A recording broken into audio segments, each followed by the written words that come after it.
This is one of my absolute favorite things to do. I love hearing the stories. I love learning about the impact these nonprofits are having in our community and just how important it is. And as you might have noticed, Tom is not going to join us for this interview because we have two people from Night Shield. We have Dane and Lindsay, and they're going to be telling us a little bit about some of the programming that they offer and really what their mission is and how the funds donated by our givers during GiveSI will actually help support that mission. So I don't know which one of you want to start, but let's talk a little bit about your mission and what you do for the community. Sure. Since 2009, the Night Shield has provided a safe haven to youth in crisis. For the first 10 or so years of our existence, we were working primarily with DCFS, providing emergency shelter to youth that have been victims of abuse, abandonment, neglect. And since the pandemic, we kind of shifted some of our programming. We saw that there was a great need for services for the homeless folks in the area. So we shifted our programming right after the pandemic. And so for the last 3 years, we've been running a homeless youth program where we provide emergency shelter on site there in West Frankfort. We provide transitional living placements where we rent scattered site apartments throughout the community for some of our homeless clients, but we work with them to get steady employment, get them education service that they need. If they need help getting identification, anything like that, our case management team work with them for starting off about 120 days up to 2 years, where we work with them to start taking over those payments and rent and everything like that on their own there. And then we also have the outreach. So we have some people who aren't comfortable coming to the shelter, or they're able to couch hop, but they're just not having that long-term stability. So we work with them on an outreach basis to make sure that gets taken care of. We're able to meet them where they are to see that whatever we can do to help them get on their feet. A lot of case management, helping them find jobs, accessing resources, getting the documents they need. That's a big one for the unhoused kids that we're working with, is having those documents. People a lot of times think, well, if you're homeless, just get a job. But if you don't have any kind of ID or your birth certificate or your social security card or an address, it's kind of hard to do that. And so that's a big part of our case management, is helping people get what they need, like laying that foundation so they can go on to do what they need to do. And when you're talking about youth, how is youth defined in your programming? So we provide shelter on site to homeless youth between the ages of 11 to 23. So one wing of our shelter is just the minor youth, 11 to 17-year-olds.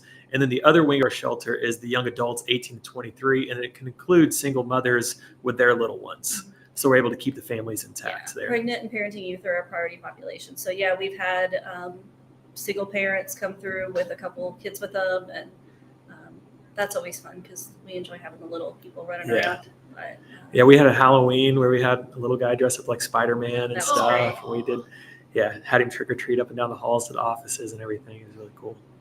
So what is your footprint in Southern Illinois? We know where you're based out of, but what counties do you serve?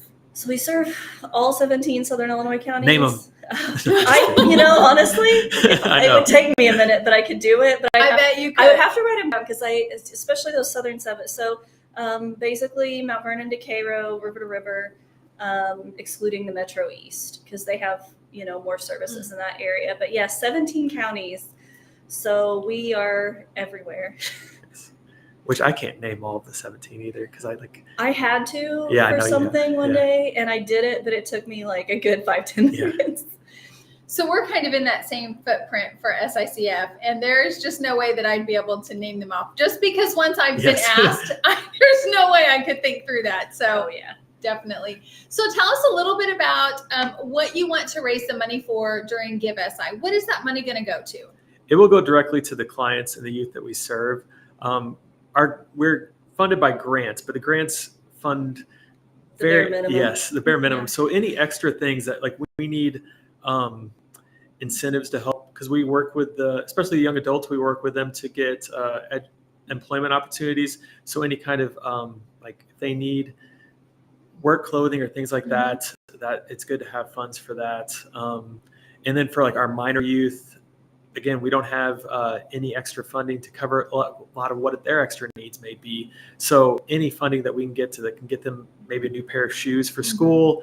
Or the holidays coming up. Sometimes we have, it's not ideal, but if you're going to be in a shelter for Christmas, we want to make it the most Christmassy we possibly can. And so, to do like extra Christmas dinner for them, maybe some little outings, gifts if we need them, just stuff to make them feel at home and cared about. And anyone that has had a teenager in the home knows how much they eat. And so our pantry, we go through a lot of food. So much food. Bless their hearts. They eat so much. And it's always because we get folks that call sometimes and ask about what food they can donate. And we always need the dry goods, like the stuff that that kids and young adults like to eat a lot. Because we'll make nice dinners. We make dinner every day. But they want the Pop-Tarts, cereals, cookies, chips. That's the stuff that we go, for sure. That's the stuff we go through so much. And then we do, we want to serve our community as a whole. So we have folks that don't even stay in our shelter, aren't involved in the homeless youth program, but that we'll have families that call us and that need groceries. And we'll say, what do you need? And we give them just food right out of our pantry for them. So any folks that are in need of clothing or hygiene items, groceries, things like that, we do help with what we can. So yeah, even if somebody's outside the parameters of our program, we feel guilty just saying sorry, we can't help you, because it just makes you feel icky to do that. And so we try to figure out a way to meet that need. Or if not, I know the name of somebody who can, and we'll figure it out. But if we can give them a couple pantry things, it's better. Yeah, absolutely. So what, we talked a little bit about the programs that you offer, but how many people can you serve in that location, both for those services, but, kind of all those wraparound services too? Yeah. So in shelter, we can have 7 minors and 5 adults, and that's not counting if they have littles with them. Then for transitional living, we have 6 spots in that. And then for the outreach, technically our grant is 24, but it's sort of limitless. We just kind of, as long as we're able, we'll just keep doing what we can do. Our staff works really, really hard. Our case management team that handles outreach works their tails off, and they run all over and making sure, they're finding what they need, and bless their hearts, responding to wacky teenager texts. Yes. So as we talk about the different services that you offer and how many people you can kind of accommodate in those services, I want to just touch base real quick on what are those stories that you hear, right? Obviously just, not specific people, but what are the stories that you hear over and over? Is it, someone fell on hard times and they need to have that kind of care, that respite care, just until they can get to a certain point? Is it the mom who just is unable to provide and just needs that safe place? Is it, the child that doesn't have a place to go because of situations that happen at home? What is the story behind who you're serving? Kind of all of those. So we work really closely with a lot of other agencies in the area. And so they say there's in any given time, 2,000 to 3,000 homeless people in the age range we serve in our area. So we get a variety of things. I just want you to repeat that. I want to make sure that I heard that correctly. Yeah, it's the most, they tease me at work. They could say it's Lindsay's sad facts. So I talked to McKinney-Vento and the Illinois Board of Education, and they run a lot of these statistics. And they keep really good records of those 11 to 18-year-olds, not as well for the older.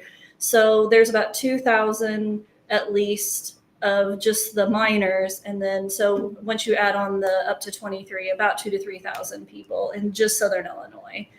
And I know that's shocking because we don't see homelessness here the same way we do in cities. And so I think people don't see it as the same kind of problem because people aren't sleeping under a bridge. It looks more like couch hopping. People do sleep in tents. We have wooded areas around here. We just got a resident from the Carbondale area that was sleeping in a tent. So all the stories you mentioned, we've had. I think the stereotype that I always try to fight against is that because we take runaways or kids that have been kicked out of their homes, that we're taking bad kids. And there's a couple of kids that are more difficult than others, but I wouldn't say we've gotten truly bad kids. They're kids with really bad circumstances. Kids that they don't have supports. They don't have people who love them and care about them. They've been hurt, so they have a hard time trusting. A lot of hurts. Yeah. We get a lot of kids who just aren't, like, they've never had any kind of support or real adults, normal human interaction. It's just very, very sad. We get kids that, if their gender identity or sexuality isn't accepted in their family, so they're run away because of that. LGBTQIA plus kids are 40% more likely to be unhoused than their straight peers. And so, yeah, it's just a variety. It's so hard once you get down and you get a little behind too, to get caught back up. Mm-hmm. We get that a lot on the adult side. Because if you miss one utility bill and then the fees start piling snowball, up. Yeah. And so it's just the least fun snowball of all time. So yeah, we get a little bit of everything, and our goal is to really build up those youth so that, again, like, they stay with us while our case management team works with them to find out what the barriers are in place that are keeping them from having like a safe, sustainable place to live. For our minor youth, a lot of times that's finding, either repairing the situation at home to make it safe for them to return home, or finding a good family friend, or some place safe for them to go after they leave Night Shield. And then for our young adults, a lot of times it's, again, finding that barrier, like what is keeping them from having an apartment? What is keeping them from having a house?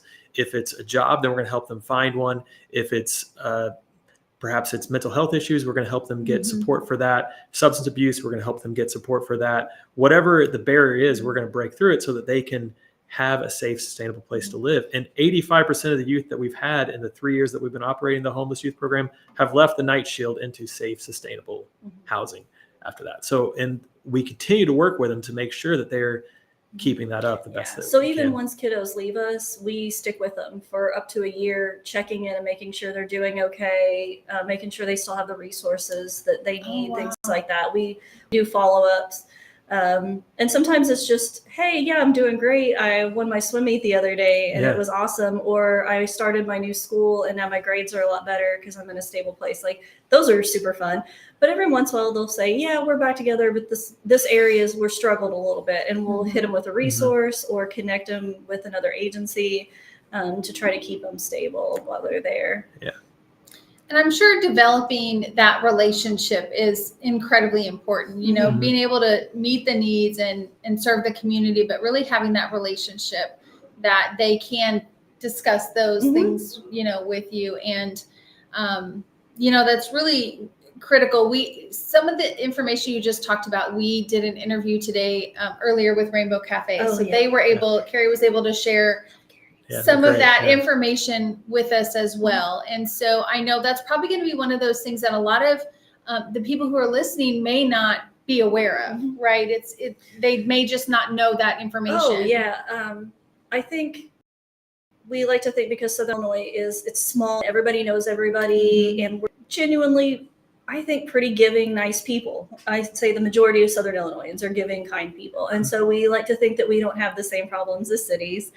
And again, it's because they look different. And so some of those statistics I know that I gave, that Carrie gave, are surprising and not what people would expect, for sure.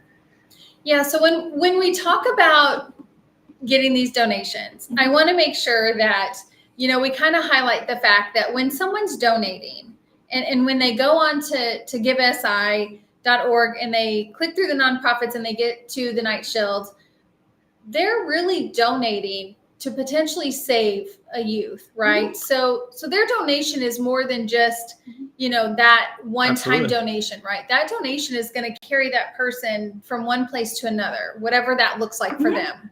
And when we move youth into our TLP apartments, a lot of times we start with nothing. So the community support has been huge to get us through to where we're furnishing apartments for these youth so that they have a place that they're proud of. And those TLP clients, transitional living placement clients, are just so proud of that space. The first room they ever had that they had to call their own was at Night Shield, and now they have an apartment. Their very own grown-up spot to live. Yeah. Yes, and so it's been so incredible. And it's cool because since we're working with youth, they're making this donation. It's helping at a spot in this kid's life that's really a turning point for them, that makes the difference in them maybe going down the wrong path, or maybe growing on to have a healthy life. And so, I mean, it really does help the health of the community.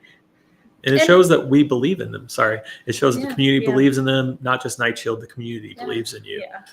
And I was going to add to that because it allows them to develop a healthy relationship with their community as well. Absolutely. Right. So, and when you talk about the TLP program and what it does, you know, we don't think about some things like this might be their first ever bed. Oh, no doubt. That their own Yeah. bed that they've slept in, their For first ever dresser they've ever had to put their clothes in. Mhm. So it's much more than what I think some people even realize what a program like that does. Oh yeah, and I think it's so cool. Like we have kids that you would think would really be focused on themselves, and we give them like a little leg up. But we have a couple now. One girl works in like home health, doing stuff with developmentally disabled adults, and that's what she does, and she's great at it, and she's crushing it. She started with us as a 17-year-old, and now she's an adult in her own apartment and everything.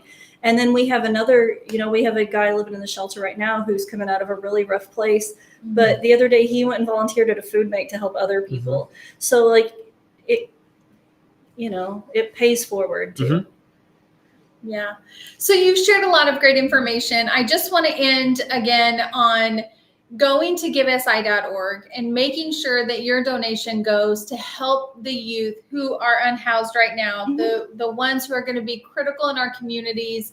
And we want to make sure that they are thriving. So again, just, you know, GiveSI.org, scroll on down to the Night Shield and make that donation today. I just want to thank both of you for Thank being you so able much. Thank to you for share having us. this story and provide some of that information. Some of the statistics that you gave were incredible. So thank you both very much. We appreciate you having us. Like it really means a lot to get the support. Yeah. Thank you. Thank you.